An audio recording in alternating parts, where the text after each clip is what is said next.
This is Dr. Tori. Welcome to the Influence Everyday Show, where we make every day better and we influence for good.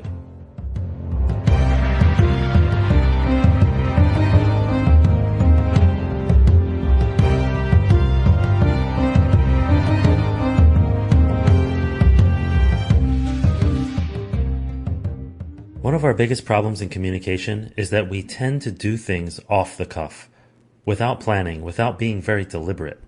This is Dr. Tori with the Influence Everyday Show.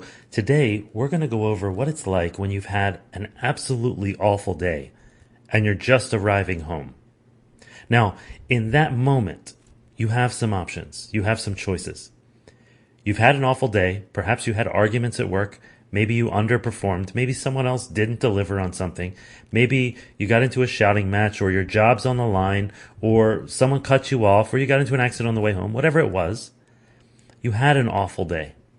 And now you're about to walk into your home. And let's say you have family there. And in the past, you've walked in, you've stomped in, thrown your stuff down, and people ask how your day was, and you start venting, unloading on all the awful stuff that happened that day. So if you go in and you start complaining,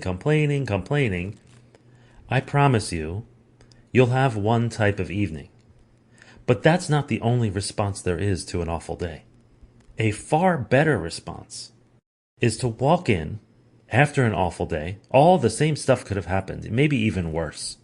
And when you walk in through that door and somebody asks, "Hey Ed, how was your day?" Your response can be, let's just say, "I'm really glad to be home. I'm really glad to be here with you." Something like that. A completely different evening, I promise you. Same bad day. Same, perhaps, venting later. But very different evening. Why? Because being glad to be home is very different than walking through the door, barging in, complaining. Being glad to be home, what does it take for you to be glad to be home? By the way, when you're glad to be home, it's about them. Otherwise, it's all about you. It's about your day. It's about how awful someone else was. It's about negativity and gossip and anger and frustration. But when you say, "I'm glad to be home," you make it about the people that are there. If you're going out with friends and you say, "I'm just glad to be with you guys," you're making it about them. That is a far better evening, I promise you. So try it. Now, it's not easy, especially if you had a tremendously awful day and you're about to walk in through your door. What do you need to do to be glad to be home? What will it take? Sometimes I'll sit in my car and sometimes I'll pray.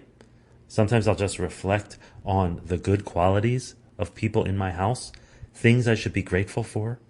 I'll reflect on good qualities in my spouse, in my wife, before I walk in. Sometimes I'll even write those down. I actually have a little book that I keep where I write down 1 or 2 or 3 or 5 things that I'm grateful for about my wife. When I'm able to do that, it gets me centered. And guess what? If I can't even think of any in that moment before, when I've had an awful day, I'll start reading the ones I wrote before. And that gets me into a very different state. And then when I get home, when I walk in through that door, when I grab that doorknob, I am actually glad to be home. I'm not just glad to be away from work. I'm glad to be with my wife. I'm glad to be with my kids.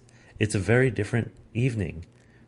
My question to you is, after an awful day, what will it take for you to be glad to be home?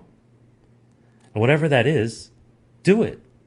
If it's stopping by and, buying something for your wife, or buying something for you, for yourself, your favorite cup of coffee, or indulge in a food that you shouldn't eat, but you really feel like you should right now. Like, whatever it is, what does it take you to get into that state? Perhaps you turn off the car, turn off everything, and just sit there for a moment. Take some deep breaths. Take some deliberate, deep breaths and be present for a moment. For someone else, it might be taking a few moments to pray. Maybe you have prayer beads and you use those things. Maybe you have an incantation or a meditation that you do. Whatever it takes for you, do that thing. Sometimes there's a song that sort of conjures up a mood. Do that. Song from the past that gets you riled up, do that. whatever it takes for you to get into the right state to enter that house, the optimum state. I'll tell you, the optimum state is not barging in complaining. That is not the optimum state anywhere. So what will it take for you to be glad to be home? Do that thing. This is only the end of today's show if you let it be. Who needs to hear what you just heard? Go ahead and share it with them right now. The Influence Everyday podcast is free. We don't sell advertising space, so telling others is the best way to pay us back, but more importantly, it's the best way to pay it forward. If you enjoyed today's podcast, take a moment to rate and review the show. Then check out the additional links and materials that go along with it. They offer more ways to take your influence, your impact, and your relationships to a whole new level. Now go forth and influence for good every day.